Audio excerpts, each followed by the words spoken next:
Welcome, listeners. Another live episode of Banquet Hall Podcast. This is the second straight episode where I go to somebody's place to record with them. So I feel like I have a mobile podcasting service going right now. But this is about to be the new Banquet Hall studio. We took over the TV. We got the ring lights. We got an audience of 2 sleeping dogs that might not be asleep the whole time. But I'm excited for this episode. Joined by someone who has been a little sister to me, someone I've known for 19 years, something like that.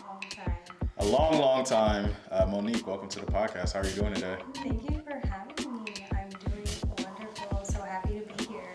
Is it having me? I feel like you're having me, but I'm recording the podcast, so it's like a co-hosting studio. I don't know. I feel like I just took over the spot, but I like it. It's a vibe. Well, always will be. We got the Christmas tree in the background. We got, what scent is that in the air? It smells like something fall. Fur and, Christmas trees. I love it. How do you say the balsam? Is that how you say it? I have no idea. But it feels like the holidays here at the Banquet Hall, and I'm excited for this podcast episode. And I'm going off the dome. I didn't prepare a script this time. Usually I give everybody questions ahead of time. We talk about what's going on. We just go into it for today's episode. Usually I start the podcast with a random icebreaker question. And my question for you, Monique, what's the best Christmas gift you've ever gotten? Or one of the best Christmas, because I don't want anybody getting mad that she didn't pick your gift. So what's a good Christmas gift that you've received? So I think the first one that comes to mind, let's set the stage, Christmas 2019. Okay. Right before COVID. We just came back from Big Bear, and my partner gifted me with Disneyland tickets, but not just any Disneyland tickets, right? We had the park hopper, and on top of that, because I'm a selfie hoe, he got me the photo package. So it was so nice to be able to capture all those memories, and we went on New Year's Day 2020. Oh, wow. So being able to capture all those memories and just really have a good time right before the whole world shut ended. down. Wow. What's the photo package? So just wherever you go in Disneyland, they take your pictures. Yeah. Oh, you get to keep all those photos? Yeah. Wow. So I think that was probably one of the best ones. Wow. I've only been to Disneyland once as an adult. Really? Yeah. I didn't go as a kid. I didn't go as a kid either. I think I only went one time period. And then the first time, well, technically I've been twice as an adult, but the first time was because one of my friends left her phone at Disneyland. Oh. And me being the just overly supportive friend I am, I drove her to Disneyland from San Diego to get her phone. Yeah, from San Diego, not from LA. To get her phone that wasn't there. But then one of my friends, shout out Taylor, not the Taylor that you know, different Taylor, but my friend Taylor from UCSD, she took me to Disneyland. She got me some 3D printed Black Panther Mickey Mouse ears too. Oh. And it's wow, this is the happiest place on earth. But that sounds like an amazing amazing Christmas present, especially right before the world shuts down. I feel like I'm always, maybe that needs to be one of the icebreaker questions. What was the last big thing you did before the world shut down? Because mine was Paris. I went to Paris December 2019 and had a blast. The people I was with caught COVID in retrospect, but who knew what we were getting into? Right, and it's you think about being in that time and being in that space, and you're just living life to its fullest. And I remember I was in grad school during COVID and everything shut down. We went on spring break, never went back, and just not knowing, you went to Paris, oh, this is my last excursion for a while. Yeah. When was the next time you traveled after that? Next time I traveled after Paris, that is an excellent question, because I'm trying to think when I ever felt comfortable getting on a plane again. Right. Because I didn't fly at all in 2020. It had to have been, if I had to guess, it was summer 2021. I think I flew to Vegas to visit my mom. That sounds right. But yeah, just, who would have known? Just all that we was about to, because I even remember, because you did grad school in the pandemic, I started my MBA during the pandemic, and I applied because I was you're only going to be gone for 2 more months. What's a couple months on Zoom? Little did I know. Yeah, and I was so glad because I was finishing up my program the semester that we went on spring break. I was like, I don't know if I can do this because that was in March. Mm-hmm. We had spring break for a couple weeks, and then I finished in December, and I hated it. So now, like when I work with the kids, and they're just like, I don't want to do Zoom. I want to see you in person. I'm like, I get it. I don't want to see you in person, but I get it. Not I don't want to see you in person. I just want to be in the comfort of my own home. But Yeah, I mean, better serve people when you're in your own comfort space too. You got to take care of yours before you take care of others. I can see the rationale. But before we get too far into what you do, especially you being who you are and having known me for so long, I have to let the listeners in on a little bit of our friendship. So we mentioned we've known each other since, whew, back in the day. elementary school. Elementary school with our burgundy uniforms. Just not a good uniform color choice, but we made it work. What are your early Kyler memories? Like, take the listeners back to 2005, 2006. Kyler Nathan. Who was that kid? Not the sigh. I'm scared now. So, just for insight, my mom's nickname for you is Grasshopper. Mm-hmm. Because she's always said you were so wise. And just thinking back to like when you were younger, you were always just so full of knowledge and so smart, too smart for your own good. You always had a great comeback, snappy. And half the time it went over people's heads because they didn't get it. Dang, that's still kind of consistent. Yeah, so I would have to say definitely consistent, but those were definitely my earliest memories. We started off and really like bonded because we were in academic decathlon together. And that's what Aaron Monte talked about academic decathlon on a pod too. And I never felt nerdier than to have a conversation with somebody. It's like, yeah, we were academic decathlon after school, just doing extra homework. Extra school things. Trying to compete on who's the smartest. And we weren't a good team. But we were really smart. We were really smart. And we had really great mentors. I think the academic decathlon was the first time I realized how smart other people were. Because we was at that table and literally what was that, the sports arena? Yeah, we was at the sports arena. So it's a bunch of parents in the audience and we just a table of nerds on the floor at all these tables. And there was like a multiple choice one where you had to hold up the answer. Ooh, we was getting a lot of them wrong. And I could feel the disappointment from the crowd. Because mind you, we went to a very black middle school too. So we had a black table and I remember, I have this very vivid memory of we were going over like culture and they started showing musicals and I'm like, why are they singing through the TV show? What's happening? Are they okay? And I remember our teacher being like, it's a musical, honey. Like, no, why would I watch a musical? Like, come on now, I'm like 7. oh, academic decathlon days. So I mean, you definitely had a very insider knowledge to just the wisdom, I guess, because we was in the gym with the academics doing flashcards, and it was back in the day computers too. Like you had to wait on them to boot up type of computers. The computers with the butt. Yeah, the computers with the butt. The whole computer lab teacher. We are old. Yeah, so that definitely would be earliest memories and first impressions, just very smart.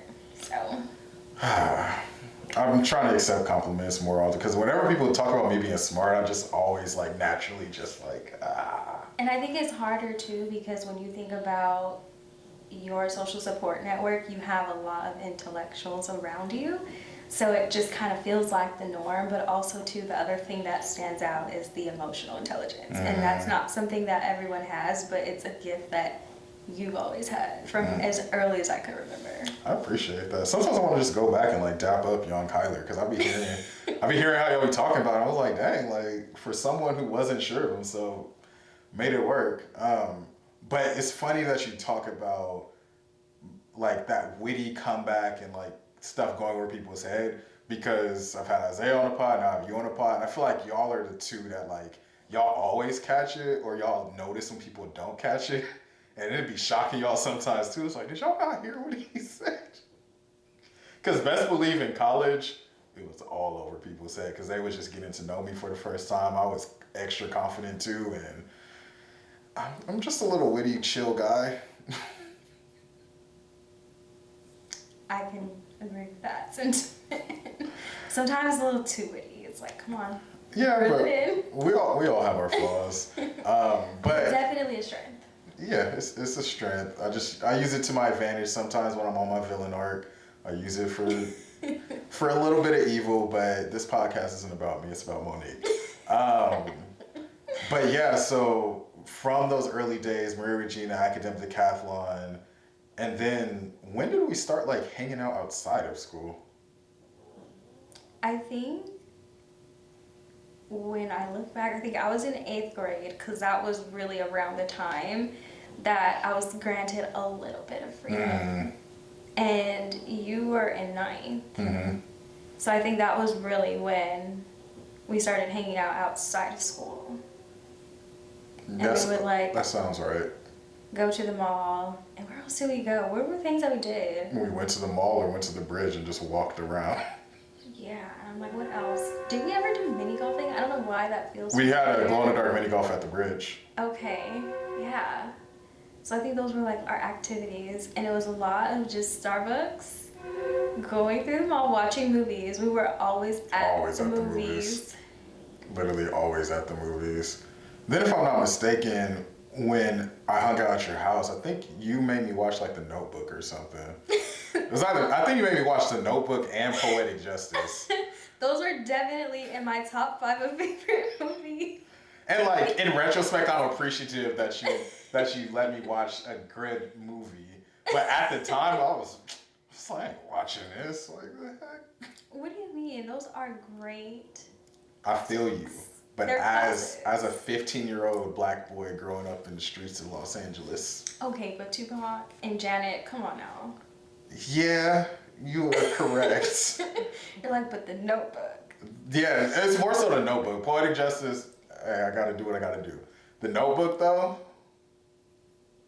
A classic. it's a classic. I need to rewatch. Now I want to rewatch it though and like actually engage with it because I feel like back then I was like hate watching it. I was like, man, why I gotta watch this?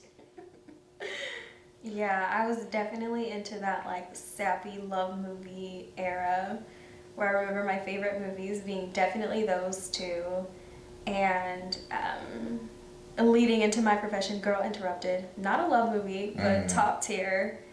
I haven't seen Girl Love Interrupted Jones. yet. Oh, that's a good one. Love Jones was definitely up there. Mm-hmm. I don't know. What was the other one? Double Jeopardy. Great one. Oh, I don't know who gave me the remote, but I mean, it was your place. you gotta take control of the TV at your crib.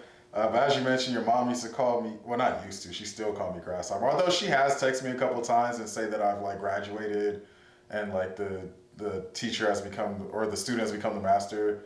I think she texted me that when I got my master's. She texted me that.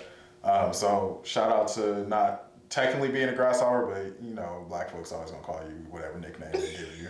at least it's, endearing. No, absolutely endearing. And we're gonna see if I keep this on the episode or not. But my neighbor, when I was growing up, because she saw like success in me and she knew I was always gonna have money, she used to call me Little Donald Trump. And the moment that man ran for president, she was like, I'm sorry, I can't call you that no more. I'm like, thank you. Because I kid y'all not. Literally just because she thought I was going to have some money growing up. Every time I see her, Donald Trump, how you doing? Moment, everything, everybody knew what Donald Trump, what evil person he is. That's when... She's like, I'm so sorry. Yeah, she was so apologetic. She's like, I can't call you. I'm like, I'm so happy that you said that, because if I would have came home from college and being called that, nah, it can't happen. And to my dad, you're always his daughter. Like, you're always, how's my little daughter Monique? How's my little daughter Monique? How's my little daughter Monique? Even people I think you've only met like one time. Like, who's that one little girl that you used to hang out with? That's so funny when you leave lasting impressions not knowing it, because I don't think I'm an impressionable kind of person, but people will humble you and be like, yeah, no, I remember. You don't think you're impressionable? No. I mean, I'm not the mental health professional, but I kind of want to unpack that. You know how some people just kind of blend in and are really quiet and shy? Yes, and I feel like the facial expressions and the energy, even if you're shy and quiet, because I'm a shy and quiet person, and I feel like I'm an impressionable person sometimes. But yeah, let's unpack that. Where do you feel like this first came up in your life? Absolutely. I can't impersonate a mental health professional on my own podcast. The nerve of people. But it's so funny because I was just having this discussion with the grand therapist. And we were talking about that. And she's like, you know, like the few times we've had sessions, she's like, you know, you talk about like how things play out in your life and how people have this persona and how people respond to you. She's like, you're so quiet. She's like, where's the fire I'm hearing? I'm like, oh girl, it's there. That Aries energy always gonna be It is there somewhere. there. And exactly in how you said the facial expressions and the energy. It's just something unexplainable, but I don't think it's impressionable until you hear about it. But I feel like that type of like quiet reservedness but still having a fire somewhere. It's intimidating for most people. I wasn't even gonna go there, but that is true. It is intimidating for some people. But I also feel like that's one of the reasons why I feel like you, myself, and Izzy had like synergy. Cause like we had a like internal friendship dynamic, then we had our external, like how we interact with the world, but then how we like debrief with each other. Yeah, it's like you can just look at your friend and like already know like what's going through their head, and I think that was definitely something that kept us so close. Absolutely, and even Younger. you recently visited, and I feel like I said something, you gave me a look, and I was like, oh, this that same like. It's been 10 years, but still the same look that you know exactly what's going through my brain, and I don't like it. And even visiting Isaiah in Portland a couple weekends ago, I'm like, man, you really my bro, because there's just certain things where we don't got to say nothing. Something happened, we look at each other, and then it's just off rip. Don't even have to say anything. Off rip for sure. One more surprise question, though. I mean, I guess all these are surprise questions because I didn't prepare you for the pod, but I'm thinking about the fact that all my guests who know me as well as have been around my family, and I'm curious for the listeners, what makes the fourth Kyler similar to the third Kyler? Put you on. I mean, obviously I haven't seen my dad in a while, but just curious because he obviously gonna watch this one, so I'm curious what he gonna say. Hi, Dad. But definitely the facial expressions and the quiet nature, and I know there's like the third where like you say like the person you see isn't always like what you're gonna get behind closed doors, and I think that you're the same way. And sometimes it can be like tough nut to crack, but definitely well worth it once you get to know him, and I think you're very similar in that way. I appreciate that. My dad's also hilarious, like on the low. Like, he is hilarious, and I feel like I'm funny sometimes. I think people just don't always understand your jokes. Which is fine. We're here. It's funny. It's fine. Y'all don't have to understand all the jokes. But yeah, that's my little trip down memory lane. Obviously, we went to different high schools, but we kept in touch during high school a lot because y'all football games was like just lit. It's just wild. Like outside of the South, to have a high school football game be like a marquee event of a Friday night, and not just for the high schoolers, like parents, alumni, everybody, like, oh, y'all going to the game, to where I wasn't even going to my own high school football games to be at y'all stuff. Because it was lit. It was lit. People was always falling down the bleachers. It was usually a good game. Usually they were always great games unless we lost. But I'm saying, sometimes we wasn't even watching the game. I'd be just walking around, hanging around with people. Like, I feel like I had closer friendships with people that went to high school with you versus people I went to high school with. But great times for sure. And then I came to your champagne party when you graduated, or when you were about to graduate from high school. And then just like a couple happenstance encounters since then. But now I'm out here in the Inland Empire and back down the freeway from each other, which is crazy. It's so funny how things always come full circle. And I remember my mom saying when we were younger, she's like, when you think about the lifelong friendship, she's like, right now, I know you can see it. These people being your lifelong friends, because this is what feels good. And she's like, but I need you to look at big picture.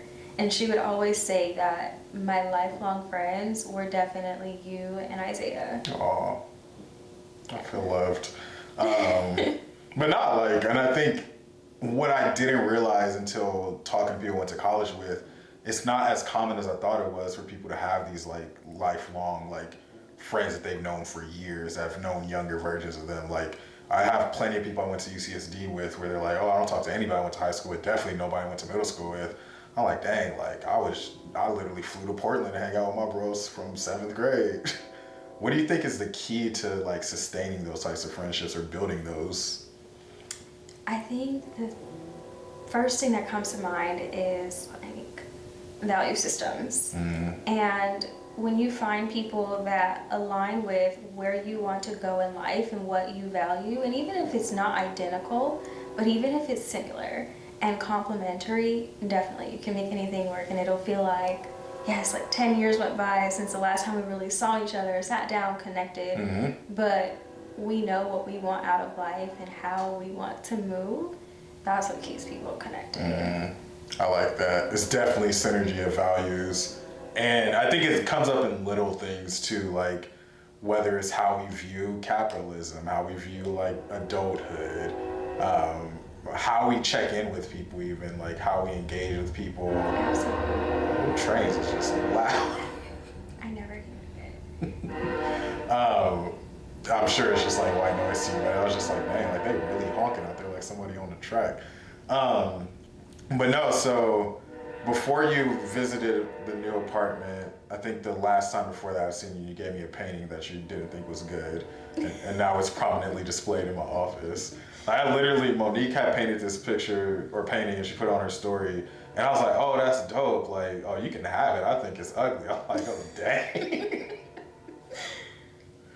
And I came to pick it up from you when I think you was living with your mom still. And on their way there, I was like, dang, I haven't seen Monique in years. I'm just pulling up to pick up a painting. Whereas for a lot of people, that would be weird to hit up somebody you ain't seen in 6-7 years for a painting.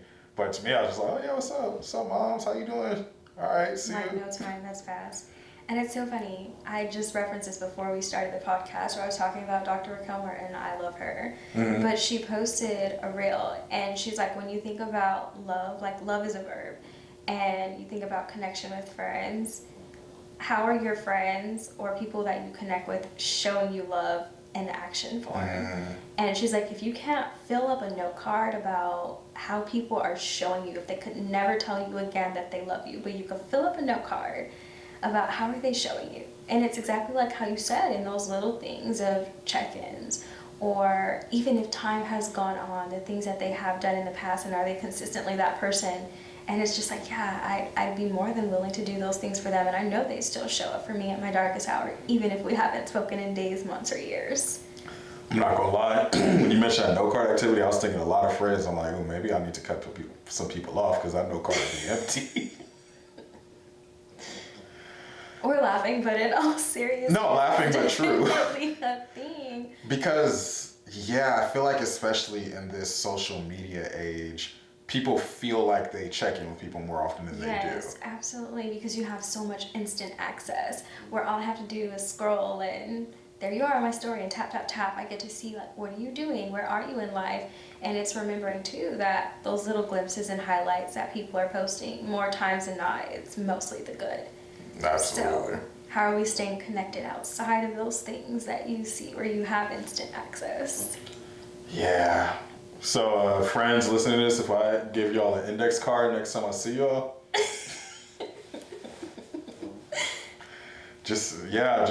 man, you got me really thinking intentionally about that. Because I'm definitely like, I feel like I always show like action with my friendships. I always like.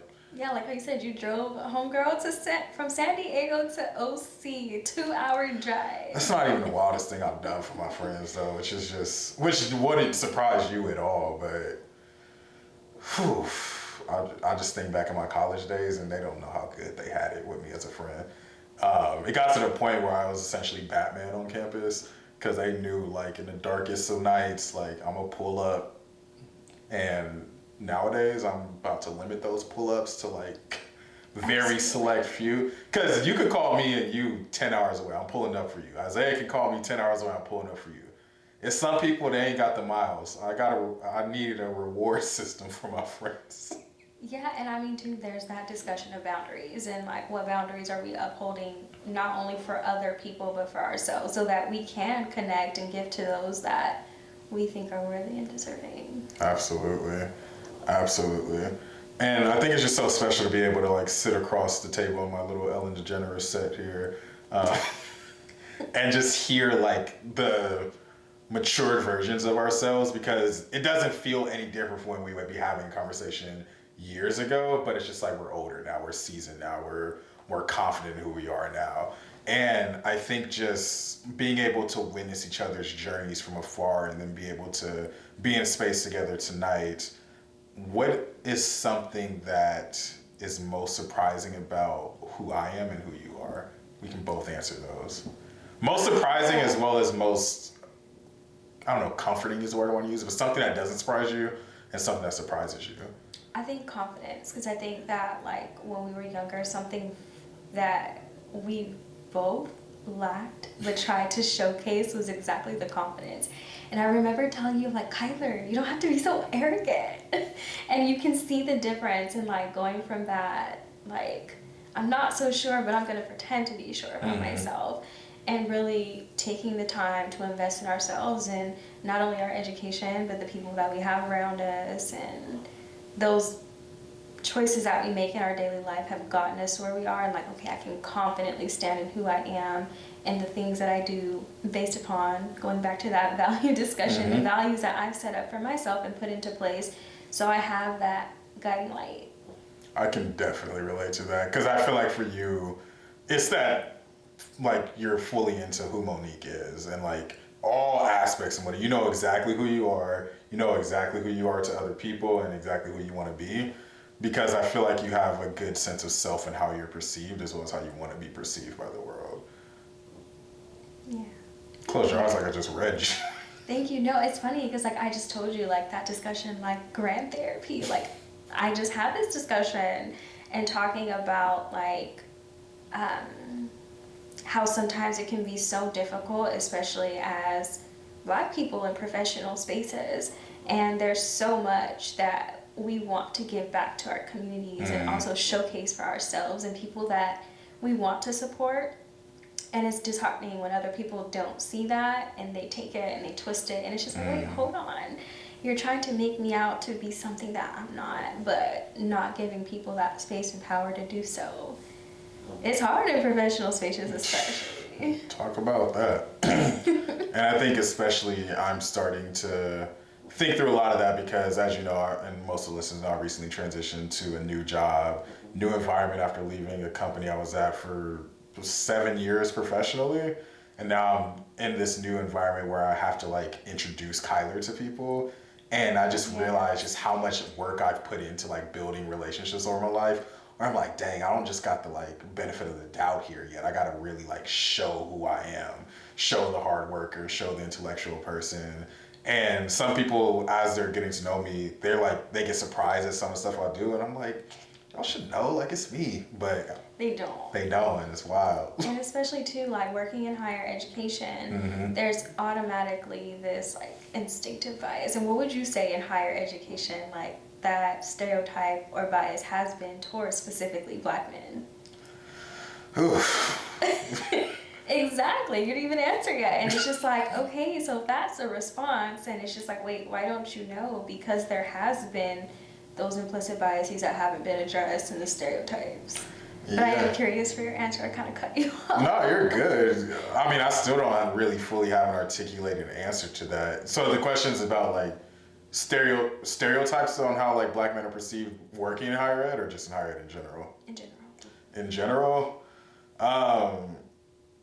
everybody, from my perspective, obviously, but I feel like I have been perceived multiple times as like this like stellar example of like, oh wow, like you did it. Like, I tell somebody where I'm from, they're like, oh, wow, like, what was it like? I was like, I went to private school. They're like, oh. Like, yeah, I went to a very private Catholic school. Um, but there's this perception of, like, it comes from a deficit lens. Like, people definitely think, like, lacking, they just assume what resources I had access to, what environment I grew up in, and when I present myself a certain way, I'm one of the good ones. And not to say, like, dismissing the whole notion of good ones and whatever. Not to say that I'm not this private school kid who's playing Pokemon and games and wasn't out in the streets, but I still grew up where I grew up at. I still was surrounded by what I was surrounded by. And so sometimes I feel like there's this interesting dichotomy of, like, who I'm perceived as, who I actually am, and who I need to, like, what parts that I can show based off of people's biases and assumptions. Because can't just be rapping the Kendrick album in the office, because then I'm a whole different type of person. Can't be all mean mugging in the office. I gotta definitely show up, like, professionally. Because if I dress down a little bit, it's noticeable immediately. I think it was my first ever, not first ever, but one of my first jobs on campus. It took like 2 days for somebody to say I was sagging, and I was barely sagging. But it took 2 days for that to become an issue. Whereas people be breaking dress codes all the time, and they don't bat an eye. So yeah, that's kind of a long-winded answer to it, but it's interesting to say the least.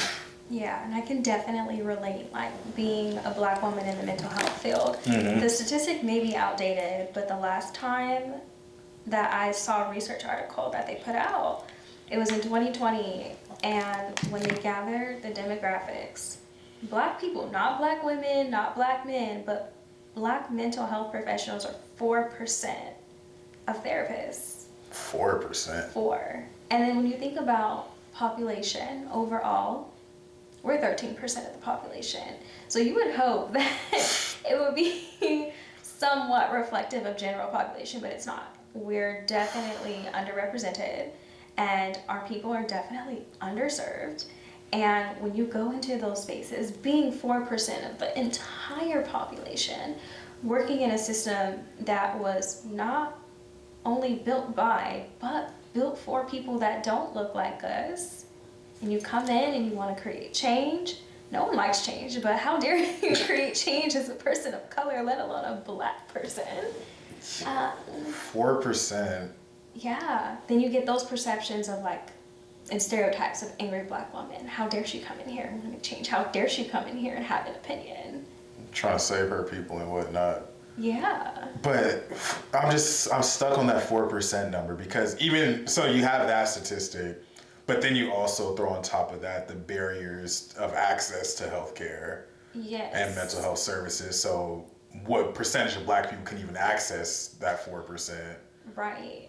And then you think about too, like, from the flip side of it, of, like, going into the profession, the barriers of trying to get in, where I'm not sure if, like, a lot of people know about journey towards becoming a licensed professional, but when I think about the sacrifice and, like, how you mentioned, without saying the word privilege, and definitely we did have a sense of privilege, and it's undeniable. And I think about the privilege that I had, and I had a parent that was supportive of my educational journey, and being able to say, like, okay, like, with your graduate program, you can't work, you can live here rent free. How many people have that luxury? Yeah. I know a lot of people don't. So being able to say, yes, you can live here rent free and pursue your education, and then working for 2 years unpaid, and then after that working for about 3 years underpaid, and not being able to have a livable income because we live in Southern California. But overall, we have to accrue 3,000 hours before being able to be licensed. I'm rewinding a little bit, because you brought up a point that I actually learned last time I was in this house when I came to your housewarming, because I did not know about the unpaid portion. So when you say 2 years unpaid, while we're in graduate school, so most programs to become a licensed marriage family therapist or licensed clinical social worker is a 3-year program. The first year is all education based, and then the last 2 years you're getting your education while you're also doing a practicum. So 2 years we're required to collect a minimum of 225 supervised hours that are unpaid. You might get lucky and find somewhere that gives you a grant, but I think when I was doing applications, the highest grant that we found was like $500 for a year. So where is $500 going to get me? Not anywhere. So essentially, for 2 years, while you're dedicating a lot of time to working towards your degree, Yeah. and I remember my practicum was 20 hours, and then school alone, face-to-face time was about 10 hours. So I'm doing 30 hours of schoolwork, and there was a point in time where I was working full-time. And I was working 40 hours a week, where I remember my schedule was 3 a.m. to 11 a.m. working my regular paid job, and then I would go from the Inland Empire all the way to LA County and hope that I got there on time. And I was at my practicum from 12 to 4 or 5. And then I had classes at either 6:30 or 7:30, and classes ended at the latest around like 9:30. So when did you like? I didn't. I didn't have time to do it. I don't know if y'all did the math at home, but like. So I would get home around like 10 p.m. on the days that I had class, and then I had to be back at work at 3 a.m. So like that was just completely unsustainable. And then when COVID shut down the world, I didn't work anymore. But even if, you know, like working full time, it's hard for a lot of people in Southern California in general, to try to have an affordable life working full time. So part time, it was just like, okay, I have to cut my losses and focus on school, because if I don't. So yeah, that's where the 2 years unpaid comes in. It's not funny, but like, oof. But yeah, so when you think about it too, just like the barriers of trying to become a provider, it's a long journey. It's definitely a long haul, where you have those 3 years of, what is it? How do you say higher education? I don't brain fire. But 3 years of higher education, and then like you're accruing about 225 of those 3,000 hours, then you get to move into being paid. But most times the opportunities for a livable wage and experience when you're entry level are very slim. Whew. So it's a lot of dedication. I worked 2 jobs when I was starting out to be able to accrue my hours quicker, to get to the point, because I had goals for myself. So I was like, okay, well, what are we gonna do? How am I gonna create a lifestyle that's sustainable? But then that goes into provider burnout. And like you said, when it comes to people getting access to healthcare, what happens when all of your providers are burnt out? And what kind of care are you getting? Yeah, because y'all got to pull from the 4% too. Right. Man, you just opened my eyes more to just all the systems I play with this. Before we get back to some of the nuts and bolts of the getting paid and some of those barriers, I'm curious, what does Monique feel now looking back at all those hours of work and unpaid time and just the stress and anger, all the emotions that you experienced? But looking back and being in the position you are now, actually seeing clientele and being out there.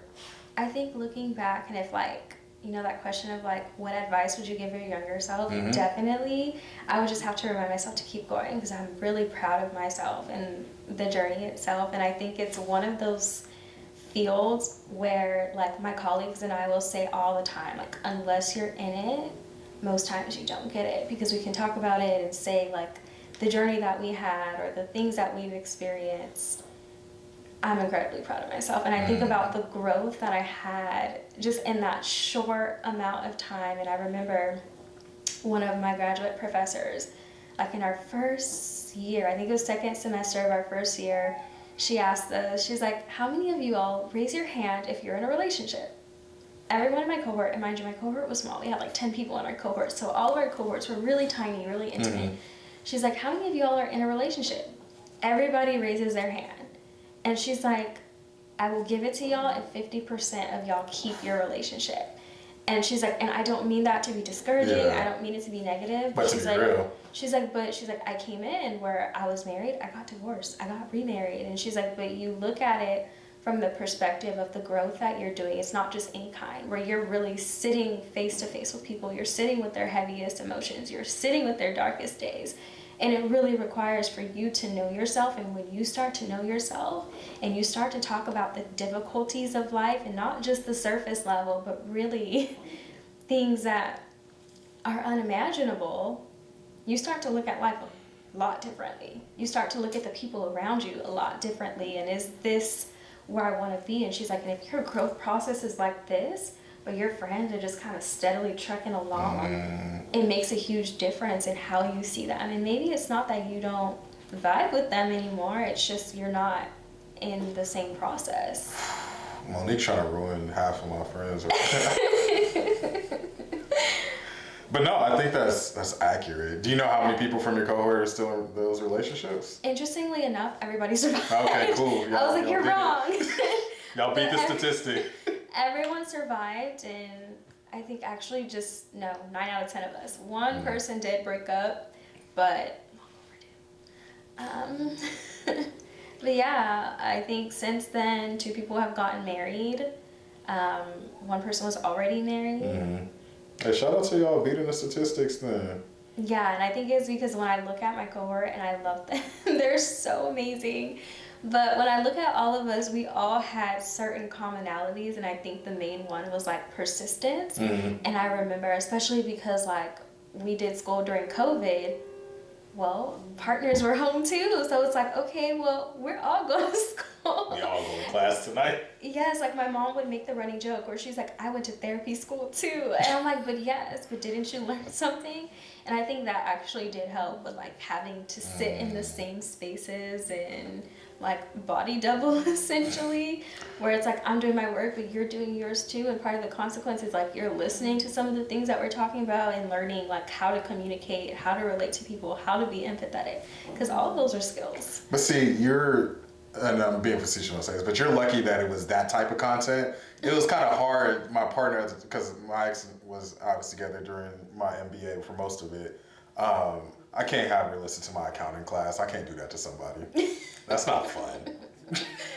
Neither was our school. School is never fun. But sometimes it's just like... accounting and finance versus empathy? Well, I mean, I would want to learn about accounting and finance. Yeah, sure, but not for 3 hours on a well. Tuesday night. I don't know. But hey, to each their own. Maybe I'm just hating on accounting and finance. But either way, there were times where I definitely still were like, there was one night where I was just really stressed out on Zoom. And I asked her, I was like, oh, can you like just come into the room while I'm in class? And it helps so much. Because just like you said, having that body double, they're doing their own thing, you're doing your own thing. Because Zoom University, oof. Ciao. It was just like, man, I really got to lock in because I'm just sitting here, computer. And this is like, especially early pandemic when we didn't have it all figured out. I did my grad school interview on an ironing board because I just had the laptop there. I didn't elevate to the desk yet, but once I finally got the desk, like, all right, I'm locked in, log in. Then the professor just boring. I'm like, I started zoning out. Like, no, I gotta lock in. Then phone vibrate. Right there. Laker game started 30 minutes. I'm like, let me turn on the game while I'm in class. Then all of a sudden I'm watching the game, class still going. And then what killed me, because my cohort, we was like 75 of us. Oh, that's a lot. It's a lot. And so on Zoom, some people engage in the lecture, some people not. We go to breakout room sometime, nobody camera on, nobody talking. I'm like, all right, y'all, this is already hard. Y'all are making it worse. I will never forget this one breakout room. It was probably winter quarter because we was all over it.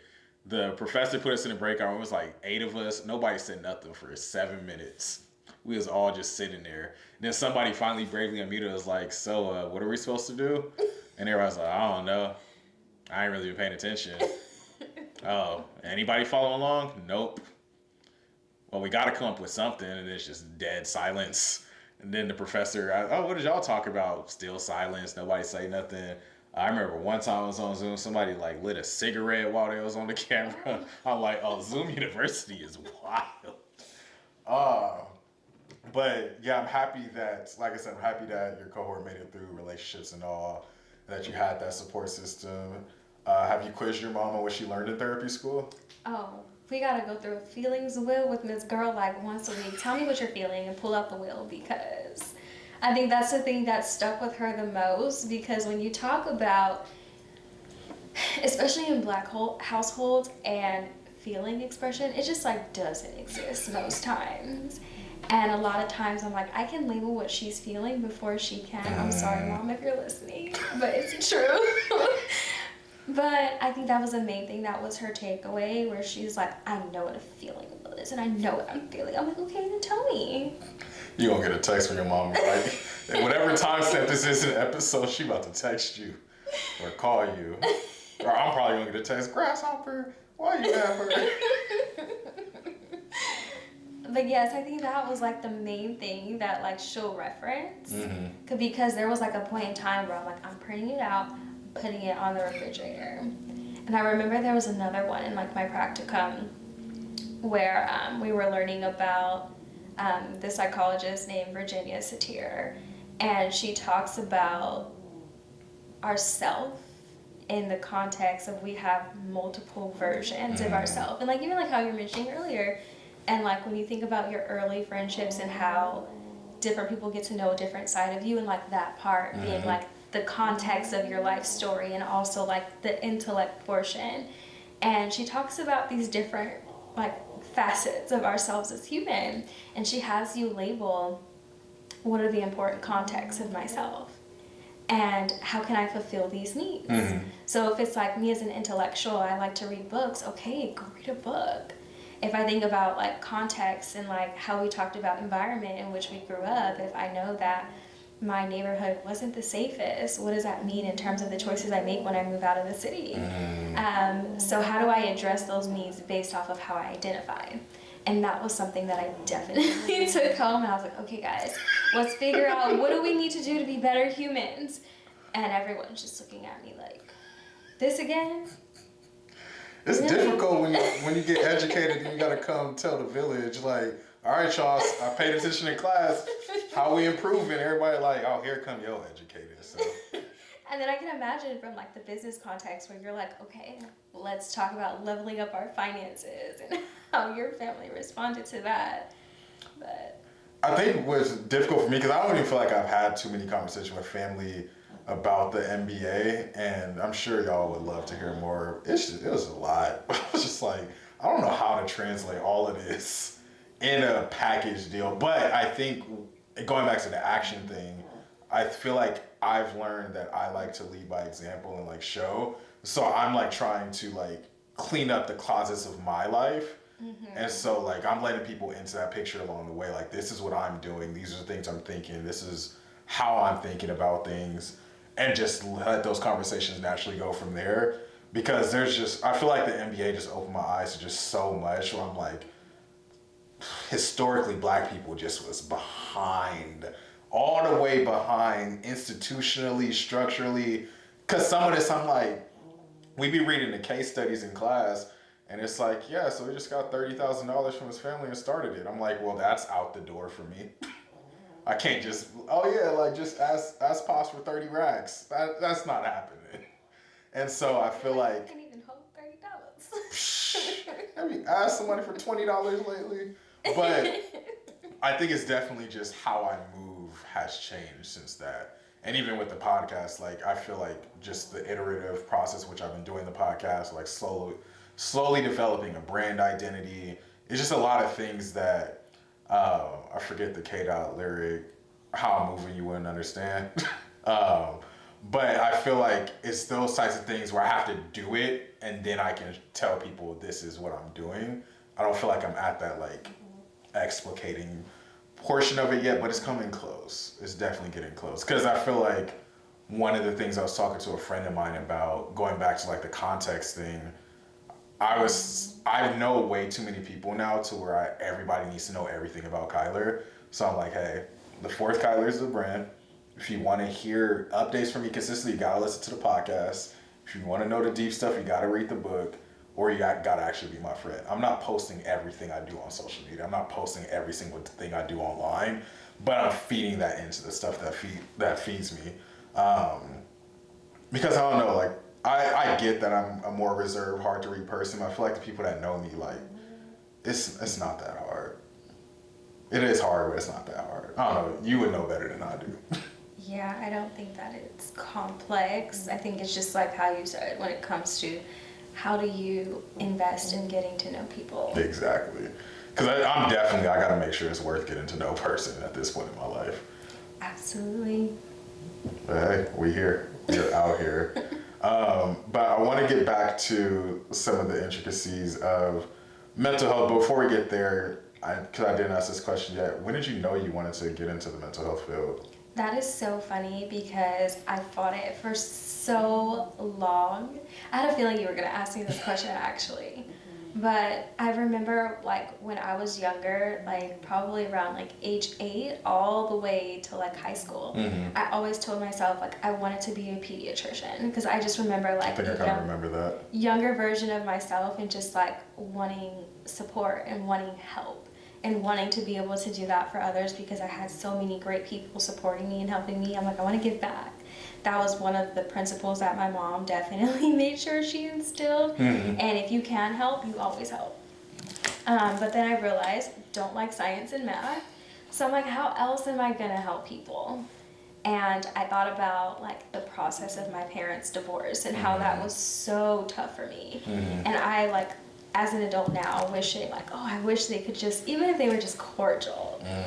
And I remember thinking like something that I want for myself and not only for me, but bigger than me is to be able to help families going through that process where of course partnerships aren't always going to work.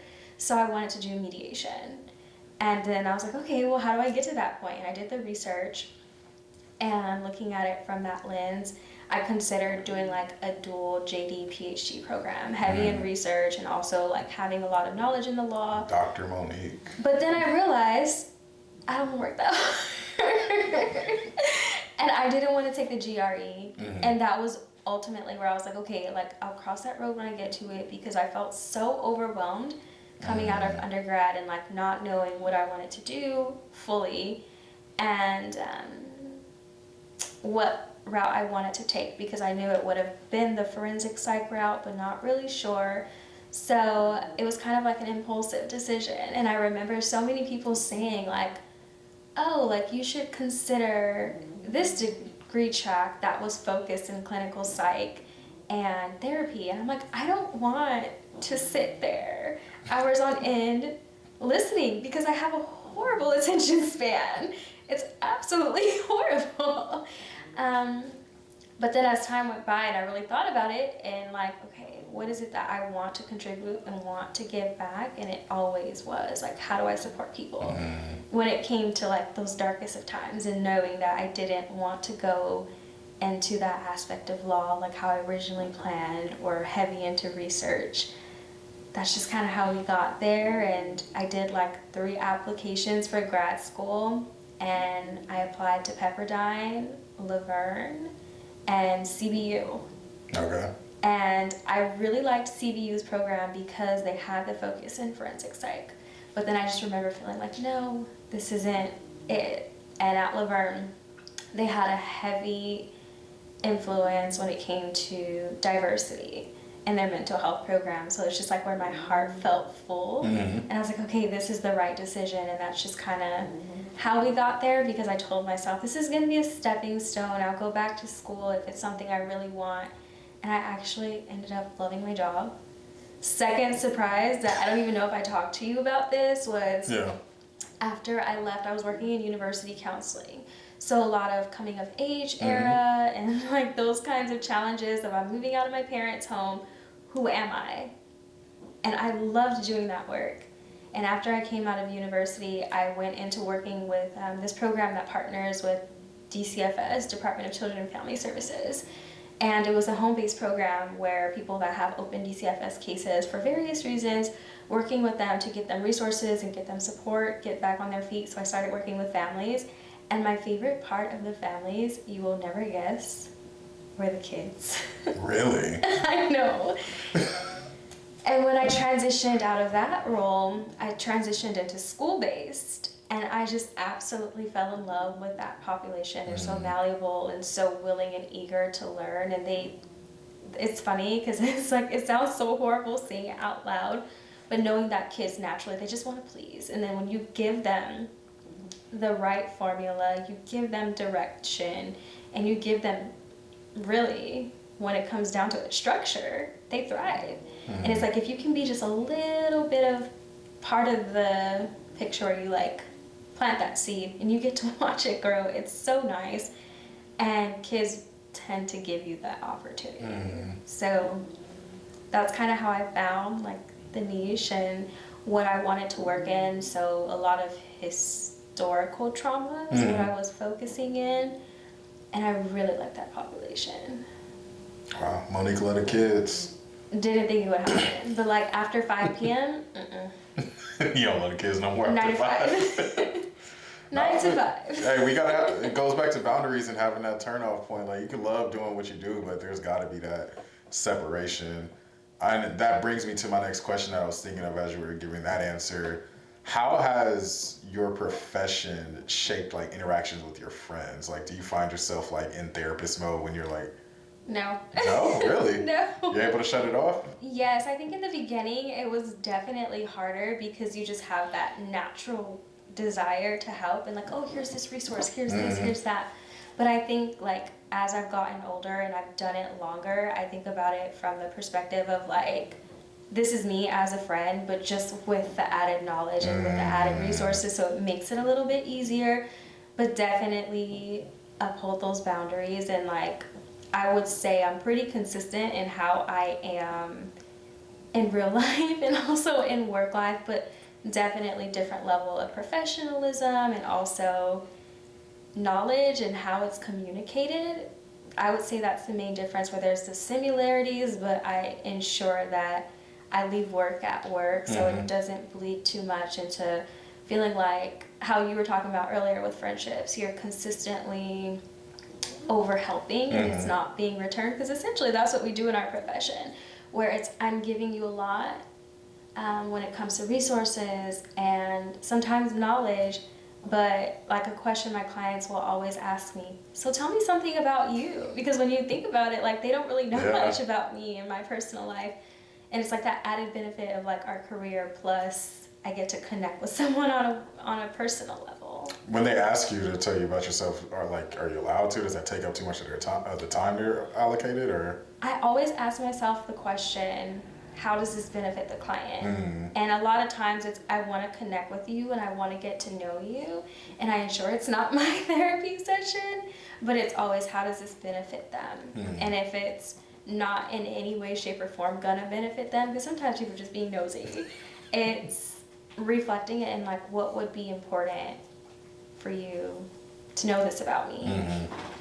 And kind of like helping them unpack, like, why did I want to know that? Like the question I get all the time, especially since I like working with kids, do you have kids? And more times than not, it's because parents are like, how are you going to tell me how to parent when you don't even have kids? But most times I'll ask them, like, okay, I'm curious, and like your perspective of why that question felt important. And usually it's because like I need to feel like I connect with you in this aspect for me to be able to trust your judgment. And then it's like, okay, let's unpack that, because whether I have kids or not, would my answer have changed how you felt about the things that we discussed, or the resources that I provided, or the interventions? In my head, as you're saying, I'm thinking of the people in my life who know as soon as you say that, like, nah, you ain't got no kids, I don't trust nothing you say. But they do need to unpack that at the end of the day, so I'm happy that they have that space. But it's just very interesting to think of, because I never even thought about the notion of how little people know about their therapist if they don't have those conversations, if they don't ask. But I also assume that there's like, you gotta maintain some professional boundaries for yourself too, and people only have limited time talking in therapy, and I know sometimes people might try to deflect it to you so they're not talking about what they gotta talk about. Yes. In another lifetime, I feel like I should have been a therapist. I think you'd have been great at it. Why? So much empathy. You love to listen to people. I do love to listen to people. And you always have something great to say. And now I'm podcasting, so maybe this is how I navigate that. Yeah, I don't know what it is about listening to people. Over time I've learned just how bad of listeners there are, like people who really do not know how to listen, or just communicate in general. And obviously, like as a male in society too, like I just know like my people, we don't communicate well a lot of times. And I think just throughout all of my life, so many people, oh, you're such a great listener, so much. And I'm like, I'm just Kyler. Like, I'm just what I do. It's a skill that's learned, especially too, like, even in talking about like the field and the work and historical trauma, but it's just like when you think about it from the perspective of like how much was I listened to and how much do I give to others what I wish I would have received. You know that there. I can see that a lot. Wow, you're good at this. Yeah, no, I think that's brilliant. Another question that I have that I feel is just very important nowadays, going back to the social media thing, everybody on TikTok think they're a therapist too. And judging by that breath you just took, you already know kind of the scope I'm going at. And obviously there's some benefits to social media and being able to have access to like words for things and different tools and techniques that people are using. However, I think that sometimes we get carried away on social media with how much mental health advice we're taking from just anybody on social media. So what are your thoughts on like mental health as it relates to the social media age that we're in? I definitely agree with what you said, where there are a lot of great things about it in terms of access, especially if, like how we talked about in Black families. But I'm sure when you think about cultural context, for a lot of minority populations, mental health isn't something that's discussed. So if you talk about on social media how certain things are impacting you or different symptomology, like one thing that I find is so like not funny but ironic is like when like I'm doing an intake and I'll ask a client like, hey, have you experienced headaches? They're like, why is that relative? Shouldn't my doctor be asking that? Or what about nausea or any GI symptoms or like tinnitus, like your ears ringing, or it feels like your fingertips are going cold. They're like, how is that relative to my mental health at all? But then seeing it on social media and being able to have a backing for like, oh, okay, I'm experiencing this. Maybe it can be relative, being able to have that knowledge, it can be really great. And at the same time, like how you said, sometimes it gets taken out of context, or there is that tendency for like the self-diagnoses, or like how people always say, don't go on WebMD when you're not feeling well because you have a stomach ache, but you're going to come out thinking you have stomach Go on cancer. WebMD, you got cancer or about to die. Exactly. And it's the same thing sometimes with like Instagram and TikTok and social media platforms, where sometimes the information out there is great, but it doesn't always apply. Where I have had countless amount of patients that'll come in and say, I think I have this diagnosis. And then I'm like, okay, well, what's going on? Well, TikTok said I have this. And I'm like, okay. TikTok said it, gotta be true. Oh, we got our special guest that's joined us. So I think that there's definitely a lot of benefits, but also some of the downfall too is just like the self-diagnoses or some of the information not being correct, because sometimes it's not, and that's where I always advise if definitely you have suspicions or if you have concerns, seek the professionals that can help you make sense of what's going on. And also asking yourself, like, why is it that I need to know or have this specific diagnosis or this specific label? So a lot of times, like when it's discussed, what I find talking to people, it's that desire to have an identifier to make sense of like a missing piece. Yeah, no, that makes complete sense. So yeah, all y'all, as y'all scrolling through TikTok, just, and this goes for all social media, just like use discretion. I think discretion is really key, because there are a lot of good resources on there, and I'm gonna have you talk about one new Instagram resource a little later that you created. But there's a need for us to have access to these resources. There's a need for the conversation. There's a need for the dialogue. But just make sure that you're engaging with people who aren't just trying to bump up the algorithm. Absolutely. Because there's a lot of great, like, people have like LCSW in their bio, like people who actually are licensed and educated versus somebody who just watched a couple YouTube videos. There's got to be a little bit of discretion there. But before we leave too far out of Mental Health Corner, the last question specifically about you that I want to ask as regards to mental health. what advice would you give for someone listening who wants to have a more impactful or efficient relationship with their therapist? Like, how do you make the most out of a therapy session? Oh yes, definitely ask questions and give feedback. I always tell my clients, like, if something doesn't feel right or if something's missing or there's too much of something, please tell me. Because we can't know unless you tell us. Because essentially we're here to hold space for you and this is your time, and I always say to my clients that I want to make what's best of your time so it feels like this is something that's productive and something that you're getting something out of it. So the best thing for me to know is for you to tell me. And of course there's going to be a lot of people that haven't been to therapy before where there's like a little apprehension about asking questions or giving feedback, but it's generally usually helpful in being able to give feedback and ask questions. And if it's like something that's telling you like, oh, I feel really scared of, I don't know how they're going to respond, is it a good fit? Sometimes, like, you know, with friendships and family members, everyone's not our cup of tea, and sometimes you just know. And being able to bring that to your therapist and say, hey, like, maybe this isn't a good fit, this is what's been feeling off, and having those difficult discussions so that they can help troubleshoot and help problem solve and create next steps for you.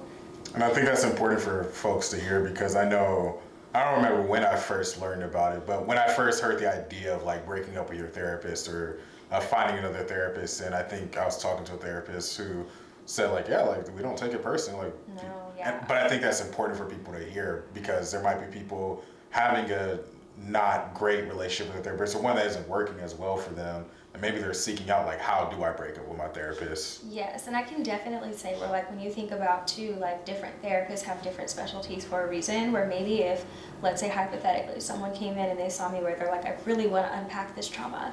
We've done the trauma work and it's like, okay, now I need to move into something that isn't trauma related, and they feel like, okay, like, I've kind of outgrown this process because I'm done doing the work that I sought out to do.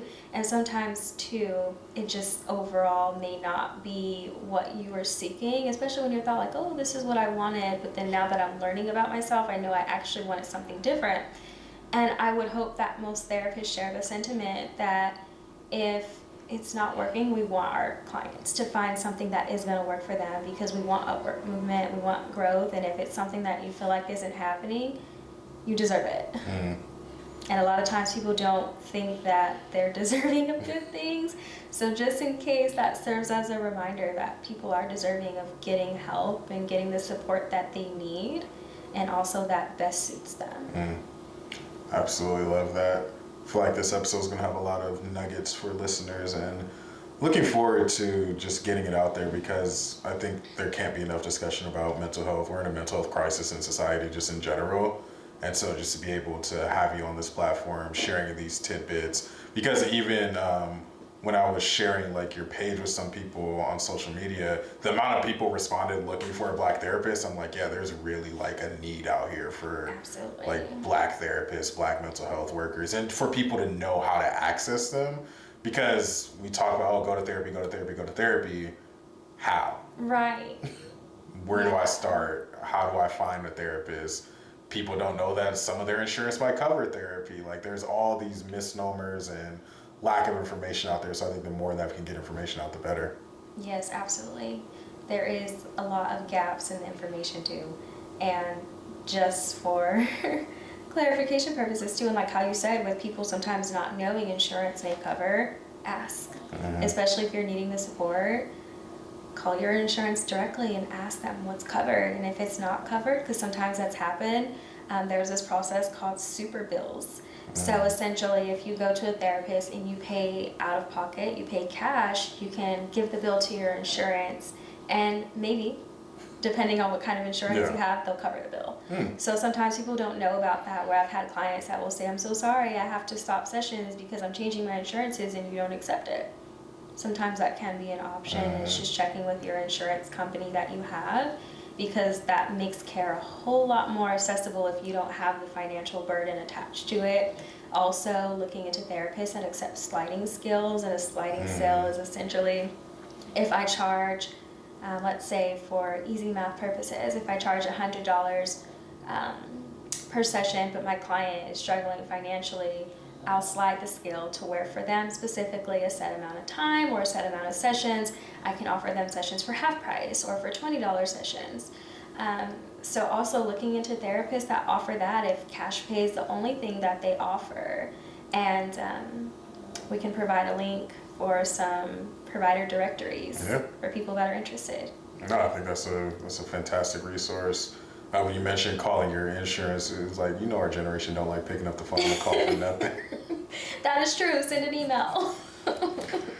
Calling people be the bane of my existence. So I'm like, man, I gotta get on the phone, but no, it's important. That is so funny though, because when I was working at the college campus, something that people would say all the time, picking up the phone and calling someone gives me anxiety. I'm like, you're talking to me face to face. What's the difference? It's just something about that phone call. I've gotten better at it, but I used to hate calling. I was like, especially like with all the technology we got nowadays, why can't press a button to order this thing? I don't want to talk to no representative. Just send an email. Send an email, text, whatever. But no, I think all those resources are fantastic. Can't wait for people to listen to this episode to get these resources. And even if it's not for you, like maybe you know somebody in your life that could use the resources, could use the added benefit, and we'll get into like some of those plugs at the tail end of the episode. But to help transition us and get us there, at the end of the podcast or the tail end of the podcast, I usually ask a series of random questions. They're not that random, but it's a subset of questions that help our listeners get to know you without us making this episode for 10 hours, because I can sit here on this couch and ask you questions for the next 10 hours. First question is one that I'm trying to incorporate more this season of the podcast, and it's about Monique's legacy. What do you want to be able to say? What do you want people to be saying about you or the work you've done, the impact that you left when it's all said and done, whether it's people you've impacted, your clients, or what footprint do you want to leave on planet Earth? I think I said it earlier, and I think it's just hoping that people see the value in themselves and knowing that they're deserving, and that everyone develops a healthy value system to be able to guide in that light and make healthy decisions based off of, like how you mentioned the word legacy and the legacy they want to represent. And if I could just instill a little bit of that into the people that I interact with, that would be wonderful. Absolutely, and I think you're well on that pathway already. What about, let's go with, what is your Zen place? What's the zone where Monique is like comfortable, at peace, whether it's like a physical space or like you got a specific candle you burn, like what brings you to a place of Zen? Well, I mean, definitely when I don't have to think about therapy notes, I am rotting on this couch watching TV. I love TV. It's so funny. I'm going to talk about my mom again. Sorry, Mom. When I was younger, she did not let me watch TV because she would always say, "That is stupid." And I'm like, stupid was a bad word in my household. So for her to say that TV was stupid, it was just like, well, I'm not going to watch anything. So now as an adult, like I love watching TV. I was telling you earlier, I love watching podcasts on YouTube. Like I love a podcast with a good visual. Yeah, those are the two main things. And then also being able, when I have the capacity, to connect with people that I care about and spend time with loved ones. Oh, I feel like I'm one of the loved ones, too.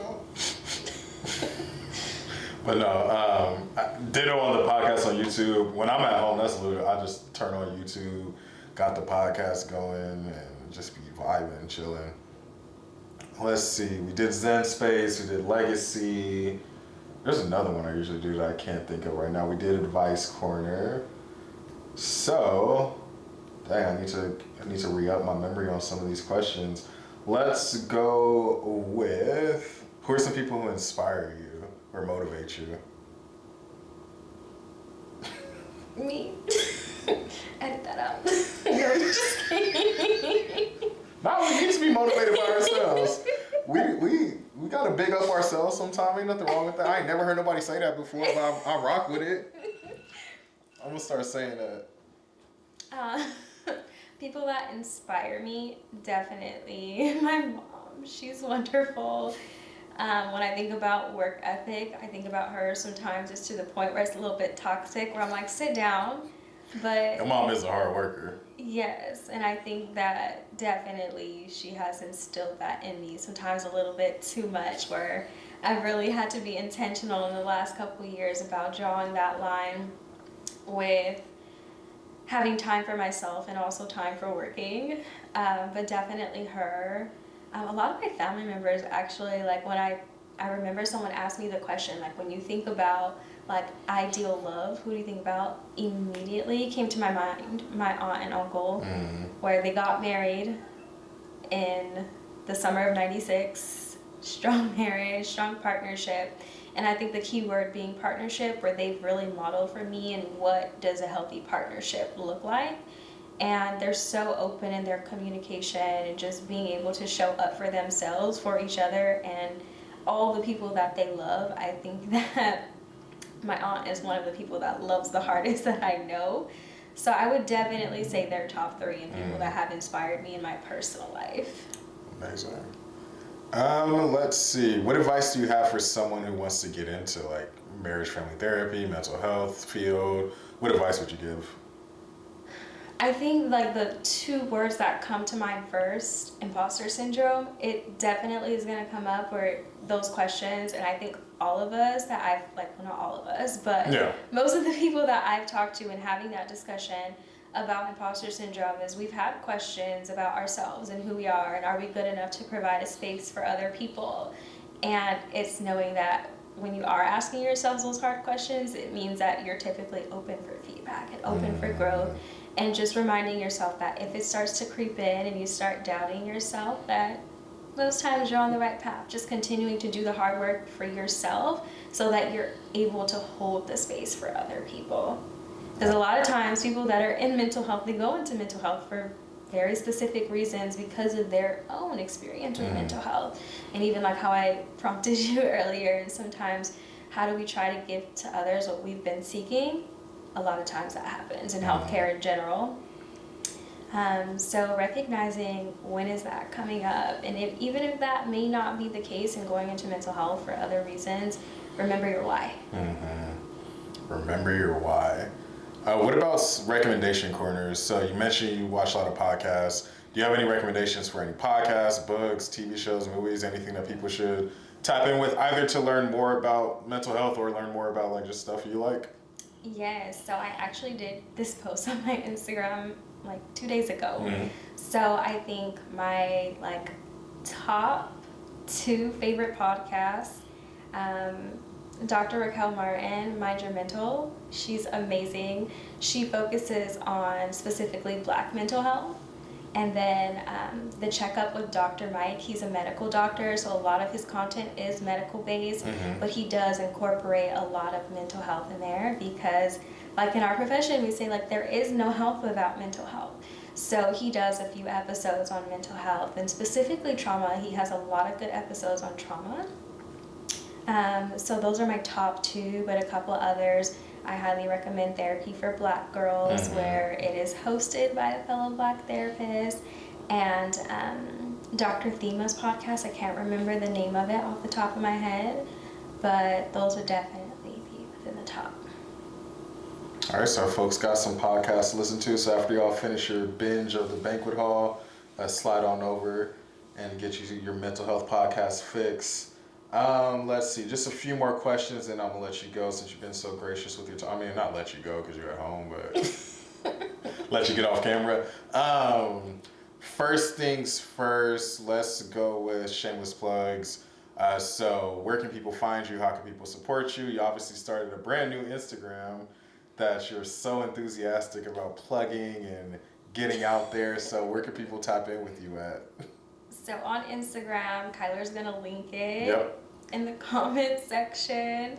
Talks.with.Monique. That's how people can find you. How can they support the Instagram page? How do you want people to support the growth of it? Yes, definitely check it out if you're interested and you like the content so far. I don't have much. It just started last week. Give it a follow. Look through some of the followers that I have. Give them a follow. And also, too, I do have a link tree in my bio that does have a link for supporting Kaiser therapists, where within most of my time I do work for Kaiser, and currently we are on week 6 of an open-ended strike, which we'll talk about in our next episode. Check that link out and see some of the work that our providers have been doing, and if you can, support by donating, or if not, pass along the word to other people in your social networks. Yeah, I hear that. We gotta support our mental health professionals. And I think it's, as we talk about like the need for therapy, as we talk about access to therapy, we have to make sure the people that are providing the services are taken care of as well. So as Monique mentioned, we're going to have an episode coming up soon, talking a little bit more about the strike that's currently going on with Kaiser. More details to come then, but in the meantime, make sure you'll tap in, support, and sharing goes a long way on social media. You just never know whose inner circles or connected circles people have. So the exact person that might need these services might be a share away. So make sure you'll tap in and share. And then last but not least, takeaways. So what are your takeaways from this episode, and what do you hope listeners are taking away with them? I really hope that this provided a sense of normalcy when talking about mental health for your listeners, and just knowing that it touches all of us in some way, and hopefully it can be an open conversation with the people closest to you, or even with you, Kaiser, that people, your listeners reach out. I know a lot of your listeners are within your close corner, so them being able to reach out to you, have those open, deeper discussions, forging connections that are new, or also deepening connections you already have, as we talked about friendship, connection, communication being so important in our daily life. And also too, I hope the main thing that people hear is that they're deserving of a space for healing, and like how we've cultivated in our friendship and being able to share the wealth. Share the wealth. Couldn't agree more. I would say my takeaway for listeners, very similar, but I think similar. Just normalize these conversations, talk with people about mental health, talk about things that you're learning. I know in a lot of my friend circles, some of the more impactful conversations are always start with, oh yeah, my therapist told me blah, blah, blah today. And just which people are learning in therapy. Obviously, each person has an individual experience, and certain things aren't going to work for everybody, but just to learn what we're learning about mental health. Expanding that access, each one reach one, lifting as we climb, all those idioms that we hear, but just continuing with that. And then as well as for myself, I think this episode feels very validating in general of the work that we put in, as well as the friendships and bonds that we make with people, because it's just affirming, like, yeah, like when your mom said, we're going to be lifelong friends. The work that we put into friendship, still we're saying 19 years ago, but 19 years ago brings us to this moment to where we're able to sit across from each other. It's only the second extended conversation we've had in person over the last 10 years, but just being able to naturally have this dialogue, naturally connect, and just like see these realized versions of ourselves. And we're still so young. Like, I just can't imagine what life is going to bring us in the next 10 years. You keep saying 19 years, and I'm like, hold on. I should not have any friends that are 19-year-old friends. I don't like it, but when I think about it too, I'm like, some of my closest friends definitely were on 20 plus years of friendship. It's wild. It's so wild. And especially like saying that and thinking how young we were then. Like, you knew 10-year-old me. That's nuts. No, I shouldn't be able to talk with anybody who has known 10-year-old me that I'm not related to. Too embarrassing. But I think an affirmation that one of my close friends, shout out to Lisa, gave to me recently. She said that one thing she appreciated about our friendship was that I don't just see her as high school Lisa, but like our friendship evolves as we both grow and evolve. And I feel similar with you. Like, obviously I knew very young version of you, you knew very young version of me, but like, obviously you're always gonna be my little sister, even though you're 13 days older than me. But I was gonna let you have it. I gotta keep it a buck with the listeners.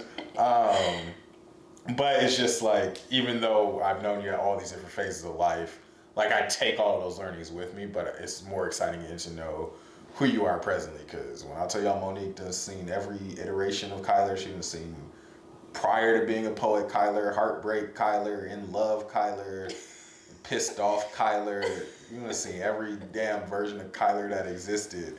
But you was there, so I appreciate you, and I appreciate you being on the podcast, sitting a mile away from me and having this conversation.